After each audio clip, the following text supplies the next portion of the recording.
हाँ जी, CA final के सभी स्टूडेंट, क्या हाल चाल? सब ठीक ठाक, कुशल मंगल। तो दोस्तों, आज हम अपना सेल्फ पेस्ड एग्जाम का ये बैच शुरू करने जा रहे हैं। इसे मैं कॉम्पैक्ट बैच का नाम दे रहा हूं क्योंकि इसमें हमारा टारगेट होगा 25 घंटे के अंदर अंदर पूरे के पूरे सिलेबस को खत्म करना। ठीक है जी, चलिए। तो आज से इस बैच की शुरुआत होती है और आज इसकी पहली क्लास है। अब सवाल उठा शुरू करने से पहले, सर हमें ये बताओ कि सिलेबस क्या है। तो मैं आपका सिलेबस डिस्कस कर देता हूं। आपका एग्जाम जो है वो 100 मार्क्स का है, जिसे 3 पार्ट्स में डिवाइड किया गया है। सबसे पहला पोर्शन आता है आपका कॉर्पोरेट लॉ का। कॉर्पोरेट लॉ के आपके पोर्शन में 149 एंड ऑनवर्ड्स, यानी कि सेक्शन 149 से लेकर एंड तक आपके पास सारे सेक्शन सीए इंस्टीट्यूट ने आपके सिलेबस में दिल खोल के डाले हैं। फिर उसके बाद सिक्योरिटीज लॉ में हमारे पास SEBI act plus LODR regulation plus ICDR regulation plus take over regulation plus insider trading regulation, ये भी दिल खोल खोल के डाला है सीए इंस्टीट्यूट ने सिलेबस में 20 मार्क्स का। और इकोनॉमिक लॉ में हमारे पास foreign exchange management act plus foreign contribution regulation act plus IBC, ये 30 नंबर का है। तो इस तरीके से हमारा सिलेबस बनता है 100 मार्क्स का। क्लियर हो गई इतनी बात? अब पहला सवाल कि सर हम 25 घंटे में सिलेबस खत्म कर लेंगे। यस, अप्रोक्सीमेटली 25 या 27 घंटे के अंदर ये सिलेबस खत्म हो जाएगा। क्या हम 100% सिलेबस कवर करेंगे? यस। अगली बात, क्या ये बैच आईबीएस के लिए भी यूजफुल होगा? आई वोंट रिकमेंड, पहले कह दूं।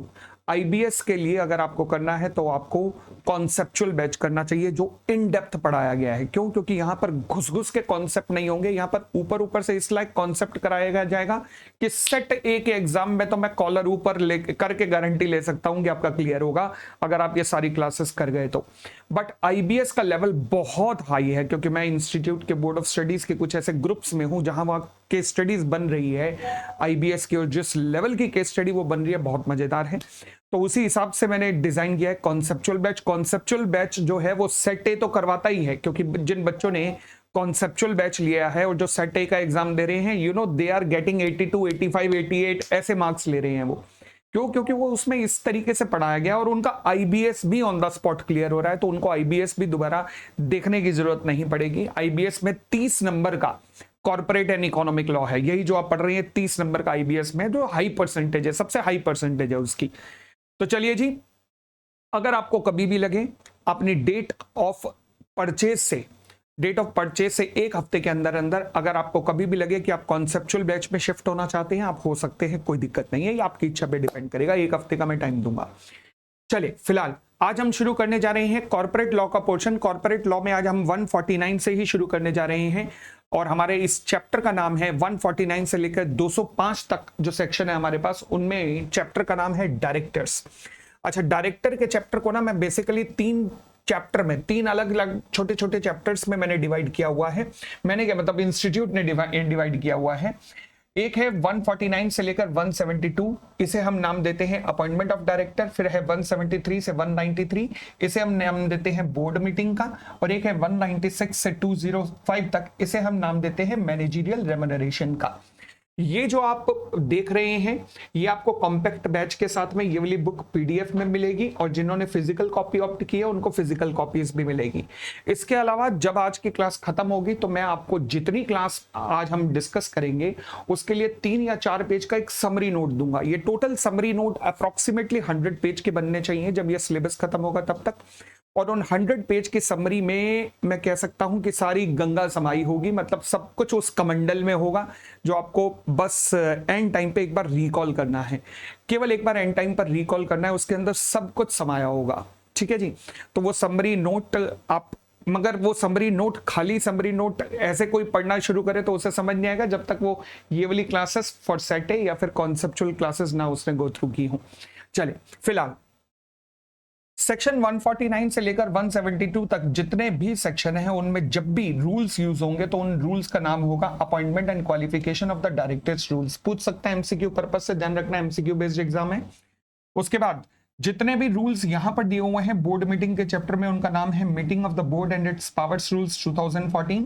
फिर जो मैनेजरियल रेम्युनरेशन के चैप्टर में रूल है उनका नाम है companies appointment and remuneration of the managerial person rules 2014। अच्छा, फिर जो डायरेक्टर्स के चैप्टर में 149 से लेकर 172 तक जो फॉर्म नंबर यूज होंगे उन फॉर्म नंबर्स के नाम है DIR1, DIR2 वगैरह। बोर्ड मीटिंग के जो चैप्टर में फॉर्म्स नंबर यूज होंगे उन फॉर्म्स के नाम एमबीपी बोले तो manage meeting of the board and its powers, meeting of the board and its powers, ठीक है। रूल फॉर्म नंबर 1 2 3 4 इस तरीके से है। और जो मैनेजरियल रेम्यूनरेशन के चैप्टर में है उनका नाम है MR1 MR2 MR3 MR4, ठीक है जी। चलिए अब आगे की कथा आगे बढ़ाते हैं। कुछ बेसिक टर्म्स हैं जिनका आपको पता होना चाहिए। पहली बात, मेंबर कौन होते हैं, जिन्हें हम शेयर होल्डर भी कहते हैं। वो लोग जिनका नाम कंपनी के रजिस्टर ऑफ मेंबर में लिखा जाता है, जो कंपनी के शेयर्स होल्ड करते हैं, मतलब जिनका नाम रजिस्टर ऑफ मेंबर में लिखा जाता है वो मेंबर्स होते हैं, और जब उनके पास शेयर्स आ जाते हैं तो वो शेयर होल्डर हो जाते हैं, ठीक है। नॉर्मली दोनों इंटरचेंजेबल टर्म्स हैं। फिर डायरेक्टर्स कौन होते हैं, डायरेक्टर्स, पहली बात डायरेक्टर्स वो इंडिविजुअल हैं, एक बात ध्यान रखना, डायरेक्टर हमेशा इंडिविजुअल होगा। आगे अपॉइंटेड किए जाते हैं किस लिए, to manage the day to day affairs of the company, company की रोजमर्रा के जो डिसीजन लेने होते हैं कि स्टॉक किससे परचेज करना है, किसको बेचना है, इन सब के लिए जो प्रोफेशनल अपॉइंट किए जाते हैं they are called directors. Appoint कौन करता है, अपॉइंटमेंट इनका कौन करता है, बाय मेंबर्स, यानी कि ये अपॉइंट किए जाते हैं मेंबर्स के द्वारा, ठीक हो गई इतनी बात भी। और आगे बढ़ते हैं। तो कंपनी की डिसीजन मेकिंग ना दो तरीके की होती है, देखो जी। एक कुछ ऐसे डिसीजन होते हैं जो मेंबर्स लेते हैं। जब मेंबर्स के मैं डिसीजन की बात करता हूं तो मेंबर्स दो तरीके से डिसीजन ले सकते हैं, एक होता है ऑर्डिनरी रेजोल्यूशन और एक होता है स्पेशल रेजोल्यूशन। ऑर्डिनरी रेजोल्यूशन आपने इंटर लेवल पे पढ़ा था, एक ऐसी सिचुएशन होती है जहां वोट्स इन फेवर ज्यादा होते हैं वोट्स अगेंस्ट से, और स्पेशल रेजोल्यूशन एक ऐसी सिचुएशन होती है जहां वोट्स इन फेवर 3 गुना, कम से कम 3 गुना ज्यादा होते हैं वोट्स अगेंस्ट के, मतलब 3 गुना के बराबर या 3 गुना से भी ऊपर होते हैं as compare to vote against the resolution, तो उसे अपन लोग स्पेशल रेजोल्यूशन का नाम देते हैं, ठीक है जी। सिमिलरली बोर्ड ऑफ डायरेक्टर जब अपने डिसीजन लेते हैं तो उस डिसीजन को भी मैं दो पार्ट्स में डिवाइड कर सकता हूं। पहला, एक ऐसी सिचुएशन जब बोर्ड डिसीजन ले रहा है और वोट इन फेवर ज्यादा है वोट अगेंस्ट से, तो उसे हम नाम देते हैं बोर्ड रेजोल्यूशन। और फिर एक सिचुएशन आती है जिसमें सारे के सारे डायरेक्टर, ऑल द डायरेक्टर जो मीटिंग में प्रेजेंट हैं, जब वो फेवर में वोट कर दे, मतलब एक भी डायरेक्टर मैं कहता हूं ऐसा ना हो जो ना वोट करे या फिर अगेंस्ट में वोट करे, ऐसा ना हो, जितने मीटिंग में आए हैं सारे के सारे फेवर में आ जाएं, तो उस हम नाम देते हैं उस सिचुएशन को यूनानिमस रेजोल्यूशन, ठीक है जी। अब लॉ में कहां पर बोर्ड रेजोल्यूशन चाहिए, कहां पर ऑर्डिनरी या स्पेशल रेजोल्यूशन चाहिए, इसकी चर्चा कर रखी है लॉ मेकर ने, हर सेक्शन में बता रखा है कि कहां पर बोर्ड की अप्रूवल चाहिए, कहां पर मेंबर की अप्रूवल चाहिए, ठीक है। फिलहाल इस पे और डिटेल में चर्चा 179 में जाकर भी होगी। मगर यूनानिमस रेजोल्यूशन की जहां बात हुई तो पूरे कंपनी लॉ में केवल ये दो जगह यूज होगा, एक होगी जगह सेक्शन 186 में यूज होगा, दूसरा सेक्शन 203 में यूज होगा, बाकी कंपनी लॉ में आपके सिलेबस में और तीसरी जगह नहीं है। हाँ वैसे एक तीसरी जगह है डिपॉजिटर के चैप्टर में, बट वो आपके लिए रेलेवेंट नहीं है। चलिए जी और आगे बढ़ते हैं। अब मैं यूनानिमस रेजोल्यूशन का एक एग्जांपल भी दे देता हूं। मैंने कहा जी मान लीजिए 12 डायरेक्टर हैं जिसमें से मीटिंग में प्रेजेंट थे 10 में से 9 ने फेवर में वोट डाला, अगेंस्ट में किसी ने नहीं डाला, बट एक ने वोट ही नहीं किया। मैंने आपको कहा यूनानिमस का मतलब है जब मीटिंग में जितने हैं जो फेवर में आ जाएं, मीटिंग में है 10 फेवर में है 9, तो यानी कि यूनानिमस रेजोल्यूशन पास हुआ नहीं हुआ, द आंसर इज नहीं हुआ। क्यों? क्योंकि यूनानिमस रेजोल्यूशन के लिए जितने प्रेजेंट है वो सब फेवर में आना जरूरी है, ठीक हो गई इतनी बात।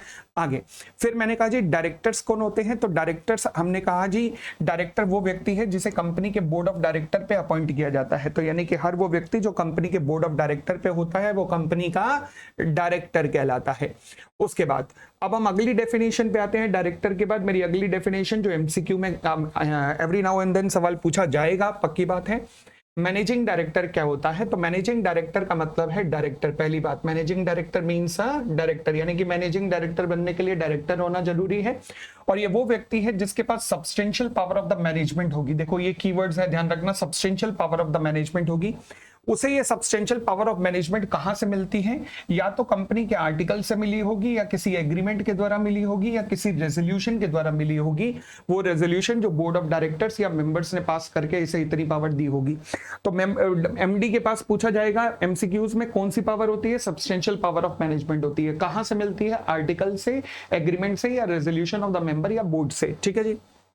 आगे इसमें वो डायरेक्टर भी आता है जो कि डायरेक्टर एमडी की पोजीशन ऑक्यूपाई करता है, what ever name so called. जब यहाँ पोजीशन वर्ड आया है तो पोजीशन का मतलब है पावर, यानी कि जो एमडी की पावर होल्ड करता है, चाहे आप किसी भी नाम से उसे पुकार दो। अच्छा, फॉर एग्जांपल मैं मान लीजिए अपने कंपनी में एमडी को मैं कहता हूं प्रेसिडेंट, क्या ये पॉसिबल है? यस। फॉर एग्जांपल अगर मैं कहूं कि मुकेश अंबानी रिलायंस इंडस्ट्रीज के सीएमडी हैं, अब सीएमडी नाम की टर्म ही कंपनी लॉ में नहीं है, तो फिर सीएमडी है। अब आपको देखना पड़ेगा क्या इनके पास सब्सटेंशियल पावर है? हाँ, तो इसका मतलब वो एमडी है, बेशक किसी और नाम से पुकारा जा रहा है।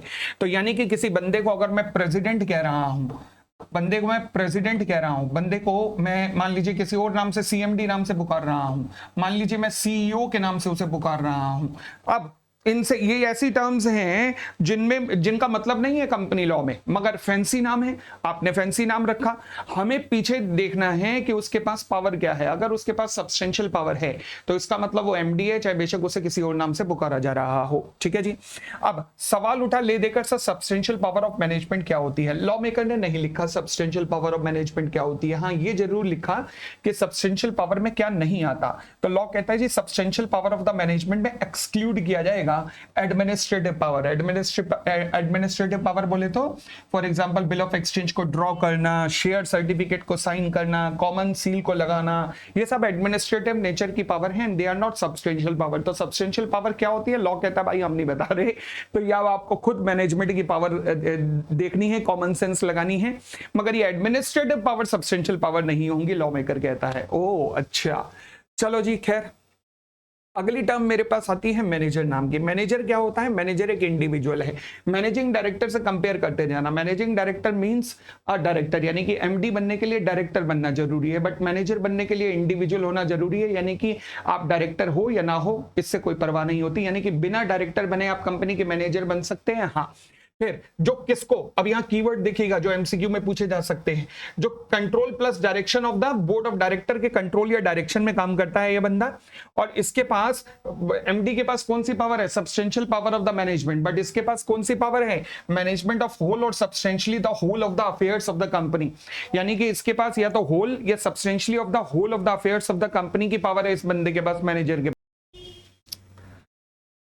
हाँ जी कहता है एंड आल्सो इंक्लूड, और इसमें इंक्लूड होगा वो व्यक्ति जो चाहे डायरेक्टर हो या किसी और कोई भी पर्सन हो जो ऑक्यूपाई करता है पोजीशन। पोजीशन का अगेन मतलब है power of the manager, what ever name so called. अब अगर मैं आपसे पूछूं कि बताइए एमडी और मैनेजर में से आपको कौन ताकतवर लग रहा है, तो ऑब्वियसली आपका फर्स्ट रिप्लाई आना चाहिए कि एमडी। क्यों? क्योंकि नाम आपने आज तक एमडी सुना हुआ है। मैनेजर तो आपने इतनी बार सुना हुआ है, branch manager, sales manager, marketing manager, operation manager, इतने सुने हुए हैं कि वो तो लगता होगा ऐसा थोड़ा ना होता है, हर ब्रांच में मिल जाते हैं बैंकों की। हम यहाँ पर उस मैनेजर की बात नहीं कर रहे हैं, हम मैनेजर की बात कर रहे हैं, वो मैनेजर जिसके पास कंपनी की होल और सब्सटेंशियली द होल मतलब 100% या लगभग 100% पावर्स ऑफ द मैनेजमेंट है, उस व्यक्ति को हम मैनेजर का नाम दे रहे हैं। तो मैनेजर एक्चुअल में इस टर्म्स को हम इतना बिगाड़ चुके हैं, इसका विकराल रूप इतना कर चुके हैं कि आज के डेट में इंडियन कॉर्पोरेट सेक्टर में मैनेजर नाम की टर्म यूज ही नहीं की जाती, इसकी जगह टर्म यूज की जाती है। अब मैं मुकेश अंबानी का एग्जैक्टली बताऊं तो he is a CMD but he is having the whole power of management, so he is actually a manager. ठीक है ना? ऐसे ही आप बड़ी बड़ी कंपनियों में जो भी आप देखते हो ना, बड़े बड़े व्यक्तित्व जिनके पास सारी मैनेजमेंट की पावर होती है, they are actually manager. But हम इस टर्म को इतना बिगाड़ चुके हैं, इतनी हर किसी को पोस्ट मैनेजर दे देते हैं कि ये रियल लाइफ में टर्म यूज नहीं की जाती आज की डेट में। बट इसलिए लिखा है कि आप चाहे उसे किसी भी नाम से पुकारो, बट अगर उसके पास the whole power of the management है तो that guy is called as a manager. तो एक्चुअल में ज्यादा ताकतवर कौन है? ज्यादा ताकतवर है मैनेजर। अच्छा, ऐसा क्यों? क्योंकि मैनेजर के पास 100% पावर होती है, एमडी के पास सब्सटेंशियल पावर होती है। इसका मतलब एक कंपनी में एक से ज्यादा एमडी हो सकते हैं। Yes, for example Indian tobacco company 6 MD काम करते हैं, state bank of India 4 MD काम करते हैं। बट अगर किसी कंपनी में मैनेजर है तो मैनेजर के बाद एमडी, मैनेजर के बाद कोई और दूसरा मैनेजर तो आ ही नहीं सकता ना, क्योंकि जब एक ही मैनेजर के पास 100% पावर है तो दूसरे के पास कहां आएगी? इनफैक्ट अगर कंपनी में मैनेजर है तो मैनेजर के बाद एमडी भी नहीं आ सकता। तो जिस कंपनी में मैनेजर है वहां पर एमडी भी नहीं हो सकता, बट जिस कंपनी में एमडी है वहां अगला एमडी, तीसरा एमडी, चौथा एमडी हो सकते हैं। बट जिस कंपनी में मैनेजर है वहां पर अगला मैनेजर भी नहीं हो सकता, अगला एमडी भी नहीं हो सकता। बात समझ आ रही है? चलिए, तो मैनेजर इतना पावरफुल व्यक्ति है क्योंकि उसके पास 100% पावर है। ये और बात है कि हमने नाम बिगाड़ रखे हैं तो उसे बड़े बड़े नामों से सीएमडी, सीईओ ऐसे नाम से पुकारा जाता है।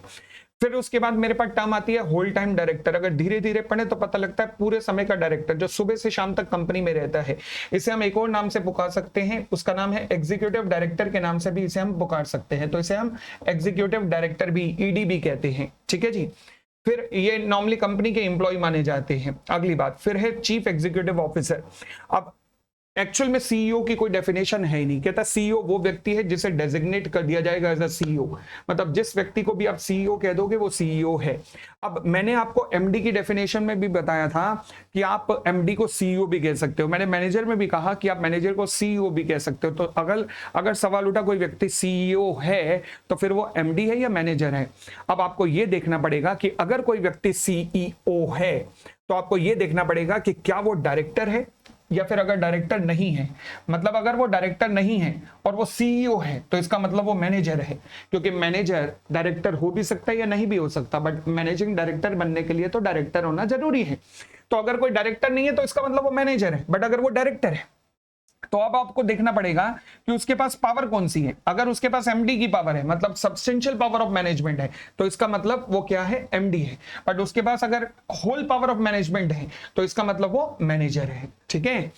चलिए जी और आगे बढ़ना शुरू करते हैं। अच्छा, ये कंबाइन एनालिसिस मैं आप सबके लिए दे रहा हूं, आप पढ़ सकते हो। मैं इस कंबाइन एनालिसिस को बता चुका हूं और इसको अब आप गो थ्रू कर सकते हो, बट करना जरूर क्योंकि एमसीक्यू में इससे रिलेटेड आ सकते हैं। उसके बाद मेरी अगली डेफिनेशन आती है केएमपी की। केएमपी मतलब की मैनेजरियल पर्सनल। अब देखो जी, कंपनी में ना जब भी कोई गड़बड़ होती है तो हम ये सोचते हैं डायरेक्टर को पकड़ लो। हर काम के लिए डायरेक्टर को थोड़े ना पकड़ा जाएगा, डायरेक्टर के अलावा भी तो कई इंपॉर्टेंट व्यक्ति हैं जिन्हें पकड़ा जाना चाहिए। यस तो वो लोग जो कंपनी में अच्छी खासी पोस्ट होल्ड करते हैं और कंपनी में अगर गड़बड़ हुई तो इन लोगों को भी पकड़ा जाएगा। तो ये है केएमपी। केएमपी में कौन कौन आता है, कंपनी का चीफ एग्जीक्यूटिव ऑफिसर, कंपनी का मैनेजिंग डायरेक्टर या मैनेजर, कंपनी का company secretary, whole time director, CFO या फिर सच अदर ऑफिसर जो कि होल टाइम डायरेक्टर से एक लेवल से ज्यादा नीचे ना हो, not more than one level below the director who is in the whole time employment. Whole time employment मतलब WTD, होल टाइम डायरेक्टर से एक लेवल से ज्यादा नीचे ना हो। इन लोगों को हम बिजनेस हेड भी कहते हैं, बिजनेस हेड्स। इन लोगों को हम लोग जनरल मैनेजर के नाम से भी पुकारते हैं रियल लाइफ में। इन लोगों को हम वाइस प्रेसिडेंट के नाम से भी पुकारते हैं। ऐसे नामों से पुकारे जाते हैं जो होल टाइम डायरेक्टर के नीचे होते हैं, एक लेवल नीचे तक, ठीक है ना। तो वो भी केएमपी हो सकते हैं। केएमपी की फिलहाल बहुत बड़ी डिस्कशन इलेबोरेट करेंगे हम इस सेक्शन को, सेक्शन 203 के अंदर आगे चलकर, ठीक है। और आगे बढ़ते हैं तो ये लिखा हुआ देखिएगा केएमपी, ये सबसे ऊपर आते हैं सीईओ, एमडी, मैनेजर, फिर होल टाइम डायरेक्टर, फिर vice president, general manager, business head. They can become KMP अगर बोर्ड ऑफ डायरेक्टर इनको रिकमेंड करे, यानी कि अगर बोर्ड ऑफ डायरेक्टर इनको रिकमेंड करे इन लोगों को, एक लेवल नीचे वाले लोगों को, तो ये भी केएमपी बन सकते हैं, ठीक है जी। चलिए आगे बढ़ना शुरू करते हैं। अब हमारा पहला फॉर्मल सेक्शन आता है सेक्शन 149 जो board of director of the company की बात करता है कि बोर्ड ऑफ डायरेक्टर में कौन कौन आएंगे। तो पहली बात कहता है हर कंपनी का बोर्ड ऑफ डायरेक्टर होना चाहिए जिसमें डायरेक्टर केवल इंडिविजुअली हो सकते हैं, इंडिविजुअल के अलावा कोई डायरेक्टर नहीं बन सकता। मिनिमम नंबर ऑफ डायरेक्टर देखो जी, प्राइवेट कंपनी में 2, पब्लिक कंपनी में 3 और 1% कंपनी में 1 डायरेक्टर होगा।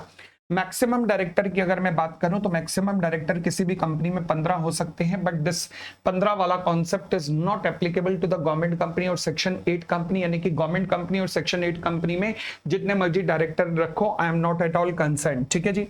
बट अगर इनके अलावा सेक्शन 8 कंपनी या गवर्नमेंट कंपनी के अलावा कोई भी कंपनी 15 से ऊपर डायरेक्टर रखना चाहती है तो फिर उसे स्पेशल रेजोल्यूशन पास करना पड़ेगा। क्या पास करना पड़ेगा? Special resolution. अगली बात ये जो स्पेशल रेजोल्यूशन का कॉन्सेप्ट है ये गवर्नमेंट कंपनी और सेक्शन 8 कंपनी के ऊपर नहीं लगता। क्यों? क्योंकि उनके ऊपर 15 की लिमिट नहीं है, तो वो तो जितने मर्जी डायरेक्टर रखी जाओ ना। चलिए और आगे बढ़ते हैं। फिर कहता है कि ध्यान रखना ये जो सेक्शन 8 कंपनी और गवर्नमेंट कंपनी के ऊपर नॉट एप्लीकेबल है, मानते हैं, बट ये केवल तब नॉट एप्लीकेबल है जब ये कंपनियां डिफॉल्टर ना हो। डिफॉल्टर मतलब इन्होंने 2 सेक्शन में डिफॉल्ट ना किया हो, एक है 137 और एक है 92। सेक्शन 137 में आप फाइनेंशियल स्टेटमेंट सबमिट करते हैं किसको? आरओसी को, और 92 में आप एनुअल रिटर्न सबमिट करते हैं किसको? आरओसी को। तो इन दोनों सेक्शंस का कोई डिफॉल्ट नहीं होना चाहिए। फाइनेंशियल स्टेटमेंट सबमिट की जाती है एजीएम प्लस 30 डेज के अंदर अंदर अंदर। अगर आपने नहीं सबमिट की तो मतलब डिफॉल्ट है, और डिफॉल्ट है तो आपको यहाँ एग्जाम्शन नहीं मिलेगी। एनुअल रिटर्न सबमिट की जाती है आपकी एजीएम प्लस 60 डेज के अंदर। अगर आपने नहीं सबमिट की तो इसका मतलब सेक्शन 92 का डिफॉल्ट है और फिर आपको ये एग्जाम्शन नहीं मिलेगी। तो 137 और 92 में से किसी का भी डिफॉल्ट हुआ तो ये एग्जाम्शन हम आपको नहीं देंगे। ठीक है जी, और आगे बढ़ते हैं और आगे बढ़ते हैं और आगे बढ़ते हैं और आगे बढ़ते हैं। हाँ जी, हमारा अगला कॉन्सेप्ट आता है वुमेन डायरेक्टर क्या होता है। इंपॉर्टेंट कॉन्सेप्ट है पेपर के लिए बहुत ज्यादा। वुमेन डायरेक्टर खासकर एसपीओएम के लिए खासकर इंपॉर्टेंट है। देखो जी, वुमेन डायरेक्टर का कॉन्सेप्ट लॉ मेकर ने रखा। कहता है जी, लॉ मेकर कहते हैं कि देखो जी, कम से कम एक women director, at least one women director होना ही होना चाहिए इन कंपनीज के बोर्ड पर। कौन सी कंपनियां हैं? पहला है हर लिस्टेड कंपनी में, उसके अलावा हर अदर पब्लिक कंपनी में जिसकी paid up share capital 100 crore या 100 करोड़ से ज्यादा हो, मतलब 100 करोड़ या 100 करोड़ से ज्यादा हो, और या फिर जिसकी टर्नओवर जो है वो 300 करोड़ या 300 करोड़ से ज्यादा हो। देखो जी, ऐसा है, लिस्टेड कंपनियों में तो बिना कुछ देखे आपको अपॉइंट करना ही करना है वुमेन डायरेक्टर, और लिस्टेड कंपनी के अलावा बाकी पब्लिक कंपनीज में आपको अपॉइंट करना है उन पब्लिक कंपनी में जिनमें पेड अप कैपिटल आपकी 100 करोड़ या उससे ज्यादा हो, या फिर टर्नओवर आपकी 300 करोड़ या 300 करोड़ से ज्यादा हो। अब जो सबसे इंपॉर्टेंट कॉन्सेप्ट है वो ये है कि अगर मान लीजिए कोई अचानक से वैकेंसी अराइज हो जाती है वुमेन डायरेक्टर के ऑफिस में, कोई कैजुअल वैकेंसी, कोई जिसे कहते हैं इंटरमिटेंट वैकेंसी, उनकी डेथ हो गई, रिजाइन कर दिया, रिमूवल हो गया किसी भी कारण से, तो उसे फिल कब करना चाहिए? वो कहता है जल्दी से जल्दी, एट द अर्लीस्ट। और जल्दी का मतलब क्या है? जिस दिन आपकी इंटरमिटेंट वैकेंसी अराइज होगी उसकी अगली बोर्ड मीटिंग, या फिर 3 महीने of such vacancy, whichever is later. Whichever is हम समझते हैं अर्लियर, क्योंकि उसने कहला जल्दी से जल्दी लिखा है तो जल्दी का मतलब फिर हम कहेंगे अर्लियर। नहीं, अर्लियर नहीं है, या विच एवर इज लेटर है, थोड़ा टाइम दिया गया है। तो कब तक फिल हो जानी चाहिए? जो भी इंटरमिटेंट वैकेंसी अराइज हुई उसके बाद अगली जो बोर्ड मीटिंग होगी या 3 महीने विच एवर इज लेटर के अंदर ये वैकेंसी फिल हो जानी चाहिए। ठीक है जी, बढ़े आगे। फिर लॉ मेकर ने कहा वो कंपनियां जो कि अभी अभी इनकॉर्पोरेट हुई हैं, मतलब नई कंपनियों की मैं अगर बात करूं, तो उन्हें इस प्रोविजन को कंप्लाई करना पड़ेगा। फॉर एग्जांपल, इनकॉर्पोरेट होता ही अगर उनके पेड अप कैपिटल 100 करोड़ या 100 करोड़ से ऊपर है तो उन्हें within a period of 6 month from the date of incorporation इस लॉ को कंप्लाई करना पड़ेगा। 6 महीने का वक्त लॉ मेकर ने उन्हें दिया है इसे कंप्लाई करने के लिए। ठीक है जी, और आगे बढ़ते हैं। अब सवाल उठा कि जब मैं पेड अप कैपिटल या टर्नओवर देखता हूं तो मुझे किस दिन की फिगर देखनी है? जो अंडरलाइन कर रहा हूं बस वही ध्यान रखना, as on the last audited आपको फिगर देखनी है और कोई फिगर आपको नहीं देखनी है।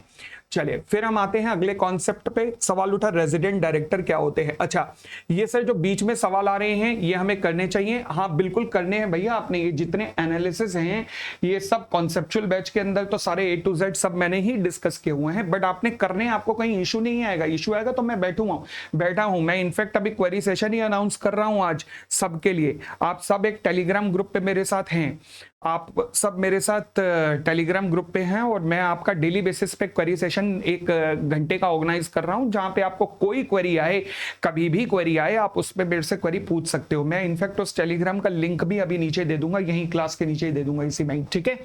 क्योंकि प्रॉब्लम आ सकती है, कभी कोई कॉन्सेप्ट ना समझ आया तो फीस किस लिए ली है, हम बैठे हैं ना, चिंता किस बात की। चलो आगे बढ़ते हैं। Resident director. अच्छा, फिलहाल मैं ये क्वेश्चन देखो आपको समझा भी देता हूं। ये क्वेश्चन वैसे ना आईबीएस के लेवल पे तो बहुत ही ज्यादा जरूरी है, बट एसपीओएम के लेवल पे करके जाने से क्या कॉन्फिडेंस बढ़ेगा आपका। ठीक है, the board of director of MNP limited ने नेहा को अपॉइंट किया as a women director in the meeting held on 10th of September को मीटिंग हेल्ड हुई है। The said appointment was made to fill the vacancy of the women director, जो कि शीला जी के जाने के कारण हुई है। 30 जून को शीला जी गई हैं। अच्छा, 30 जून को जाने के बाद अगली बोर्ड मीटिंग हुई है, कब हुई है? 10 सितंबर। तो अगली बोर्ड मीटिंग या फिर 3 महीने कब हुए? जुलाई, अगस्त, सितंबर, 30 सितंबर। अच्छा, तो क्या इनका अपॉइंटमेंट वैलिड है? बिल्कुल वैलिड है, क्योंकि 30 सितंबर तक इनका अपॉइंटमेंट हो सकता था बोर्ड मीटिंग, या फिर 3 महीने थे 30 सितंबर, तो 30 सितंबर तक अपॉइंटमेंट हो सकता था, आपने तो 10 सितंबर को ही कर दिया। फिर सेकंड केस कहता है अगर 8 नवंबर को अपॉइंटमेंट हुआ, वो बोर्ड मीटिंग अगर अगली 8 नवंबर को हुई है तो वैलिड है, तो भी वैलिड है, क्योंकि बोर्ड मीटिंग और 3 महीने विच एवर इज लेटर, 3 महीने का अंत हो रहा है 30 सितंबर को, और बोर्ड मीटिंग इनके जाने के बाद हुई 8 नवंबर को, तो बोर्ड मीटिंग और 3 month whichever is later, यानी कि 8 नवंबर को अगर हुई है बोर्ड मीटिंग तो भी वैलिड है, कोई दिक्कत नहीं है। ठीक है, चलिए आगे बढ़ते हैं। रेजिडेंट डायरेक्टर, अब रेजिडेंट डायरेक्टर क्या होते हैं? लॉ कहता है देखो जी ऐसा है, कई बार ऐसे इंस्टेंसेस हमारे सामने आए जब हमारे आरओसी को आपसे इंफॉर्मेशन कोई चाहिए थी मगर इंफॉर्मेशन देने वाला कोई था ही नहीं, तो इसलिए लॉ मेकर ने रिक्वायरमेंट लगा दी कि हर कंपनी का कम से कम एक डायरेक्टर ऐसा होना चाहिए जो कम से कम 182 डेज तक अब भारत में ही रहे। कम से कम एक डायरेक्टर ऐसा जरूर होना चाहिए जो इंडिया में कम से कम 182 डेज तक रहे। ठीक है, न्यूली इनकॉर्पोरेटेड कंपनी की अगर मैं बात करूं तो ये जो रिक्वायरमेंट है ये प्रोपोर्शनेटली रख जाएगी। The requirement shall apply proportionately, बस जी जो अंडरलाइन कर रहा हूं वो ध्यान रखना। ठीक है जी। अब एक होती है आईएफएससी कंपनी, आप जानते हैं भारत में आईएफएससी कहां पर है? गुजरात के अंदर। ठीक है, गिफ्ट सिटी के अंदर। तो जो आईएफएससी के अंदर प्राइवेट या पब्लिक कंपनियां हैं उनको पहले साल से एग्जम्पशन दी गई है और उनके लिए ये रिक्वायरमेंट अगले फाइनेंशियल ईयर से एप्लीकेबल होगी। फिर जी मेरे पास कॉन्सेप्ट आता है इंडिपेंडेंट डायरेक्टर का। इंडिपेंडेंट डायरेक्टर बोले तो 149 सबसेक्शन 4, ये पक्की बात है एग्जामिनर का फेवरेट कॉन्सेप्ट रहने वाला है।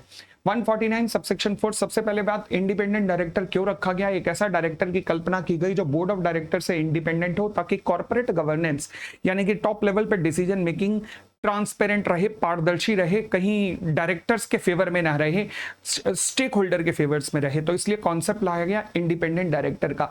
अब इंडिपेंडेंट डायरेक्टर कौन सी कंपनियों में रिक्वायर्ड है? पहली बात, हर लिस्टेड कंपनी में, एवरी लिस्टेड, मगर कौन सी? लिस्टेड पब्लिक कंपनी के अंदर इंडिपेंडेंट डायरेक्टर होना चाहिए। कितने इंडिपेंडेंट डायरेक्टर होने चाहिए? कम से कम 1/3 of the total number of directors independent director होने चाहिए।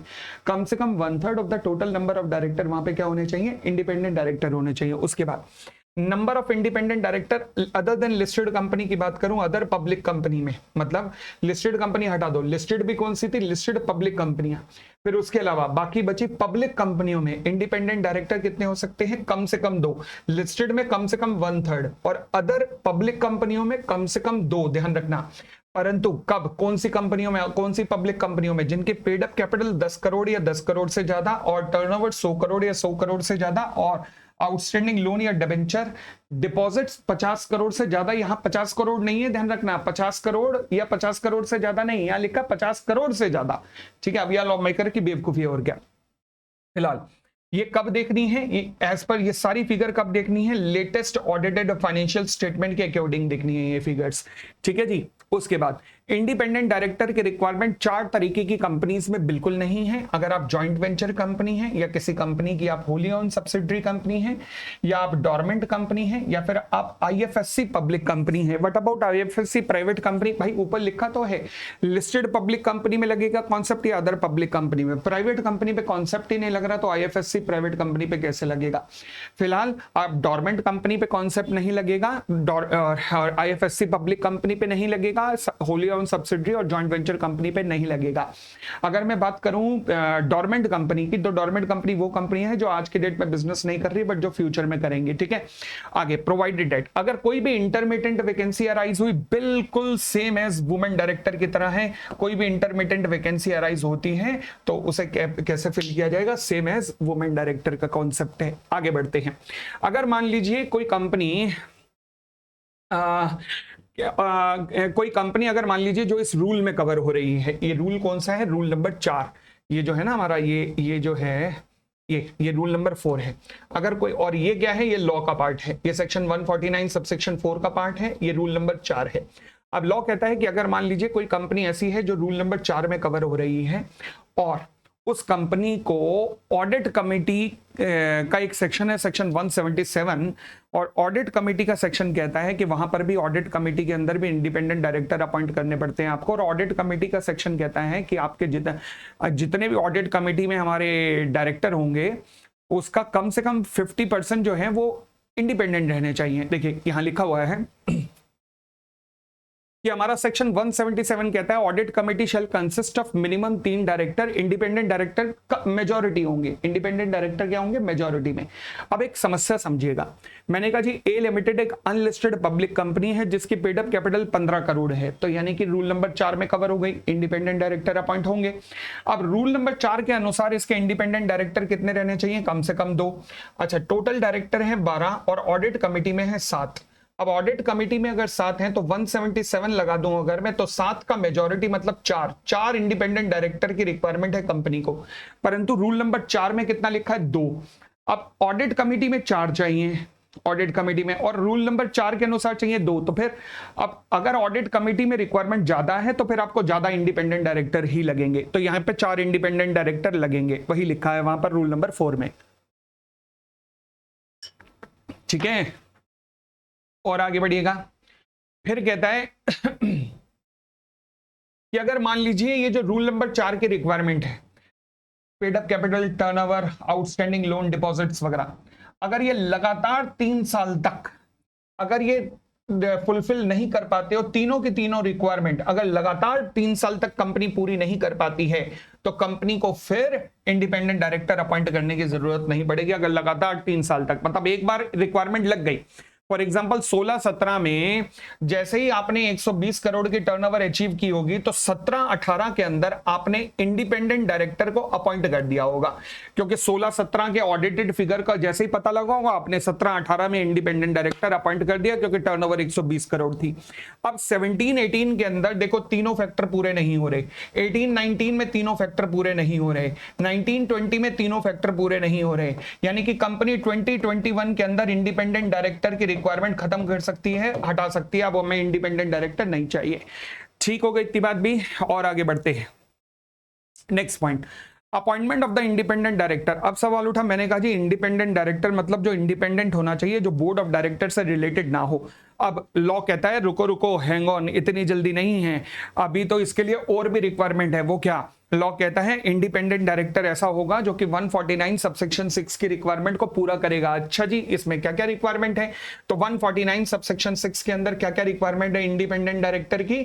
लॉ कहता है जी पहली बात यह है कि जो पहली बात यह है कि इंडिपेंडेंट डायरेक्टर जो है वो ऐसा डायरेक्टर होगा जो कि मैनेजिंग डायरेक्टर ना हो, होल टाइम डायरेक्टर ना हो, नॉमिनी डायरेक्टर ना हो। यानी कि ना तो आप एमडी होने चाहिए, ना होल टाइम डायरेक्टर, और ना ही आप नॉमिनी डायरेक्टर होने चाहिए। तीनों आप नहीं बन सकते हैं क्या? Independent director. क्यों? क्योंकि आप कंपनी के हितों के लिए काम कर रहे हैं। एमडी हैं तो कंपनी के हितों के लिए, होल टाइम डायरेक्टर हैं तो कंपनी के हितों के लिए, तो फिर स्टेक होल्डर के हितों के लिए काम नहीं कर रहे आप। और नॉमिनी डायरेक्टर होते हैं जो किसी बैंक और फाइनेंशियल इंस्टीट्यूशन के हितों के लिए काम करते हैं। हमें ऐसा चाहिए जो सबके हितों के लिए काम करे, केवल अपने या कंपनी के हितों के लिए नहीं। उसके बाद अब इस चांदी के या सोने के बर्तन को मैं ढूंढ के कहां से लाऊं?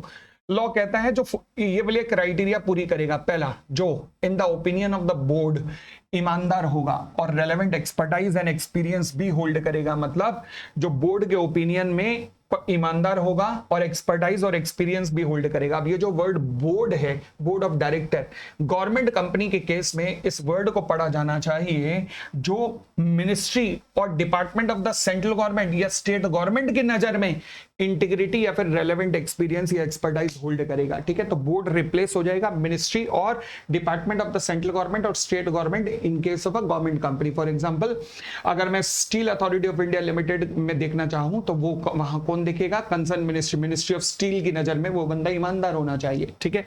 सेकंड पॉइंट, अगर आप इंडिपेंडेंट डायरेक्टर बनना चाहते हैं तो आप किसी भी हालत में प्रमोटर नहीं होने चाहिए। किसके? कंपनी के, एसोसिएट के, सब्सिडरी के और उसकी होल्डिंग के, चाहे ना वर्तमान में ना पास्ट में, ना कंपनी के, ना एसोसिएट के, ना सब्सिडरी के, ना होल्डिंग के प्रमोटर नहीं होने चाहिए, वर्तमान में भी और पास्ट में भी। फिर अगर आप इंडिपेंडेंट डायरेक्टर बनना चाहते हैं तो आप रिलेटिव भी नहीं होने चाहिए। किसके? प्रमोटर के या फिर डायरेक्टर के। किसके? कंपनी के, एसोसिएट के, सब्सिडरी के, होल्डिंग के। ये वर्तमान में देखना है, ध्यान रखना। आप इंडिपेंडेंट डायरेक्टर बनना चाहते हैं तो आप प्रमोटर नहीं हो सकते कंपनी, एसोसिएट, सब्सिडरी, होल्डिंग के। आप अगर इंडिपेंडेंट डायरेक्टर बनना चाहते हैं तो आप रिलेटिव भी नहीं हो सकते of the promoter oblique director of company, associate, subsidiary, holding. ये वर्तमान में देखना है। आगे आप अगर इंडिपेंडेंट डायरेक्टर बनना चाहते हैं तो आपका कोई भी पेक्यूनरी रिलेशन या इंटरेस्ट, पेक्यूनरी का मतलब होता है मॉनेटरी, कोई भी मॉनेटरी ट्रांजैक्शन या रिलेशन नहीं होना चाहिए कंपनी में, एसोसिएट में, सब्सिडरी में, होल्डिंग में या फिर इनके प्रमोटर या डायरेक्टर्स के साथ कोई भी मॉनेटरी ट्रांजैक्शन ना हो जो कि 10% ऑफ हिज मतलब उस व्यक्ति की टोटल इनकम से ज्यादा हो ड्यूरिंग पिछले 2 साल में कभी भी या करंट फाइनेंशियल ईयर में कभी भी। दोबारा बोलता हूं, आप इंडिपेंडेंट डायरेक्टर नहीं बन सकते अगर आपकी कंपनी के साथ मॉनेटरी ट्रांजैक्शन रही हैं। बहुत याराना लगता है। अच्छा, कब, कितना? किसके साथ, कंपनी के साथ या एसोसिएट के साथ या सब्सिडरी के साथ या होल्डिंग के साथ या फिर उनके प्रमोटर ऑब्लिक डायरेक्टर के साथ पिछले 2 साल में कभी भी या करंट ईयर में कभी भी कितने से ज्यादा 10% एक्सीडिंग 10% ऑफ इस टोटल इनकम से ज्यादा की अगर मॉनेटरी ट्रांजैक्शन इन लोगों के साथ रही है तो आप इंडिपेंडेंट डायरेक्टर नहीं बन सकते हैं। बट हैंग ऑन, ये जो मॉनेटरी ट्रांजैक्शन वाला क्लॉज है ये अप्लाई नहीं होगा किसमें, गवर्नमेंट कंपनी के केस में शर्त ये है कि उस गवर्नमेंट कंपनी ने कोई भी 137 या फिर 92 में डिफॉल्ट ना किया हो। अगली बात ये कहता है जी, अगर मान लीजिए अगर आपकी ट्रांजैक्शन आर्म लेंथ प्राइस पे हुई है, मॉनेटरी ट्रांजैक्शन अगर आर्म लेंथ प्राइस पे हुई है तो फिर मैं ये क्लॉज देखूंगा ही नहीं, ये वाला सी क्लॉज मैं देखूंगा ही नहीं अगर आर्म लेंथ प्राइस पे हुई है। ठीक है, उसके बाद अगर मान लीजिए अब इंडिपेंडेंट डायरेक्टर जब आएगा तो उसे मिलेगा कंपनी से कुछ तो मिलेगा, रेम्यूनरेशन वगैरह मिलेगा, यस रेम्यूनरेशन वगैरह उसे मिलेगा। ठीक है ना, किस फॉर्म में मिलेगी, 197 सबसेक्शन 5 में मिलेगी, अभी बात करते हैं। इसके अलावा उसे एक्सपेंसेस मिलेंगे पार्टिसिपेशन इन द मीटिंग के, इसके अलावा उसे प्रॉफिट रिलेटेड कमीशन मिलेगा। तो ये भी पेक्यूनरी रिलेशन में नहीं आता, ध्यान रखना। फॉर एग्जांपल इंडिपेंडेंट डायरेक्टर को ईयर एंड पे 31 मार्च पे उसकी सैलरी बनती है, अब आप तो कहोगे पेक्यूनरी रिलेशन है, नहीं, ये पेक्यूनरी रिलेशन में नहीं आएगा, यानी कि उसकी सैलरी पेक्यूनरी रिलेशन का पार्ट नहीं है। दूसरी बात, अगर कोई भी ट्रांजैक्शन आर्म लेंथ प्राइस पे हो, अगर आपने उसे माल बेचा है तो फिर भी आपको क्लॉज सी नहीं देखना है। आगे फिर आता है मेरा क्लॉज नंबर डी। हाँ जी, वो कहता है जी relative of the independent director जो होंगे, कौन, रिलेटिव ऑफ इंडिपेंडेंट डायरेक्टर। अब देखो जी, सवाल उठा मैं बनने जा रहा हूं इंडिपेंडेंट डायरेक्टर और मेरे रिलेटिव पाप कर रहा है, उसके पापों की सजा मुझे मिल रही है कि मैं इंडिपेंडेंट डायरेक्टर नहीं बन सकता अगर मेरा रिलेटिव कोई गुल खिला रहा है। क्या गुल खिला रहा है, पहला relative of the independent director अगर होल्ड करता है सिक्योरिटी या फिर इंटरेस्ट किसमें, कंपनी में, एसोसिएट में, सब्सिडरी में या होल्डिंग में पिछले 2 साल में कभी भी या फिर करंट ईयर में कभी भी, अच्छा ना वो सिक्योरिटी होल्ड कर सकता है मेरा रिलेटिव, ना ही इंटरेस्ट होल्ड कर सकता है। ओके, सिक्योरिटी यूज होता है, सिक्योरिटी का मतलब शेयर्स या डिबेंचर, और इंटरेस्ट यूज होता है उन कंपनी में जिनमें शेयर कैपिटल नहीं होती है। फॉर एग्जांपल अगर मैं किसी सेक्शन 8 कंपनी की बात करूं जैसे जिम खाना, तो जिम खाना में एंट्री के लिए आज की डेट में मेंबरशिप फीस है कितनी, 20 लाख रुपए। तो ये जो 20 लाख रुपए आपने मेंबरशिप फीस पे की होगी ये इंटरेस्ट है, इंटरेस्ट आपका उस कंपनी में। ठीक है, तो मेरा रिलेटिव होल्ड कर सकता है सिक्योरिटी या इंटरेस्ट किसमें, कंपनी में, एसोसिएट में, सॉरी मेरा ऐसे अगर मैं इंडिपेंडेंट डायरेक्टर बनने जा रहा हूं तो मेरा रिलेटिव ना सिक्योरिटी होल्ड करेगा ना इंटरेस्ट होल्ड करेगा, कंपनी में, एसोसिएट में, सब्सिडरी में, होल्डिंग में पिछले 2 साल में कभी भी या करंट ईयर में कभी भी। बट लॉ मेकर को फिर लग रहा है ज्यादा अत्याचार कर दिए हैं, उन्होंने अपने आप को कंट्रोल में किया और कहा रुको, रिलेटिव जो है होल्ड कर सकता है सिक्योरिटी या इंटरेस्ट इन द कंपनी। अब यहां भी बेवकूफी है, जब आप ऊपर मना कर रहे हो कैश में तो यहां नीचे भी कैश करो, नहीं आपने लिखा नीचे द कंपनी। द कंपनी का मतलब है जिस कंपनी में अपॉइंटमेंट हो रहा है केवल उसकी बात कर रहा है कि रिलेटिव उस कंपनी में सिक्योरिटी या इंटरेस्ट होल्ड कर सकता है, कहां तक, 50 लाख रुपए तक, या फिर 2% of the paid up capital of the company और होल्डिंग और सब्सिडरी और एसोसिएट। मतलब आप कहां तक होल्ड कर सकते हो, 50 लाख रुपए तक या 2% of the paid up capital of such holding company, subsidiary company और एसोसिएट कंपनी तक आप होल्ड कर सकते हो। ठीक है, मतलब एक और बात देखो जी, इसमें एक और बात देखो रिलेटिव होल्ड कर सकता है सिक्योरिटी और interest in the company hold कर सकता है, कहां तक, 50 लाख रुपए तक, या फिर 2% of the paid up capital of the company holding subsidiary और एसोसिएट तक। और अगर आप रिलेटिव नहीं हो, अगर आप रिलेटिव हो तो मतलब पिछले 2 साल का देखा जाएगा या फिर करंट ईयर का देखा जाएगा, और आप कोई भी सिक्योरिटी और इंटरेस्ट, पहले बात तो ऊपर मना कर रहा है कि आप होल्ड ही नहीं कर सकते, फिर कहता है रुको होल्ड कर सकते हो, कहां तक, 50 लाख रुपए तक होल्ड कर सकते हो, या 2% of the paid up capital of the company या होल्डिंग या सब्सिडरी या एसोसिएट तक भी होल्ड कर सकते हो, हमें कोई दिक्कत नहीं है। रिलेटिव के बारे में लिख रहा है, ठीक है ना। आगे बढ़ते हैं, आप इंडिपेंडेंट डायरेक्टर नहीं बन सकते हैं अगर आपका रिलेटिव, ध्यान रखना क्लॉज नंबर डी का पार्ट है, तो ये रिलेटिव की बात हुई है, अगर आपका रिलेटिव इंडेप्टेड है, इंडेप्टेड का मतलब उसने कंपनी को देने हैं, अच्छा पैसे देने हैं, किसको देने हैं, कंपनी को या एसोसिएट को या सब्सिडरी को या होल्डिंग को या फिर उनके प्रमोटर या डायरेक्टर को 50 लाख रुपए उससे ज्यादा देने हैं पिछले 2 साल में कभी भी या करंट ईयर में कभी भी, तो अगर आपने पैसे देने हैं आपके रिलेटिव ने तो आप इंडिपेंडेंट डायरेक्टर नहीं बन सकते हैं। सिमिलरली आप इंडिपेंडेंट डायरेक्टर नहीं बन सकते हैं अगर आपके रिलेटिव ने गारंटी या फिर सिक्योरिटी दे रखी है for the indebtedness of the third person, किसी थर्ड पार्टी के लिए गारंटी दे रखी है, किसको, कंपनी को, एसोसिएट को, सब्सिडरी को, होल्डिंग को या फिर उनके प्रमोटर या डायरेक्टर को पिछले 2 साल में कभी भी या करंट ईयर में कभी भी गारंटी का अमाउंट 50 लाख रुपए उससे ज्यादा है, आप इंडिपेंडेंट डायरेक्टर नहीं बन सकते हैं।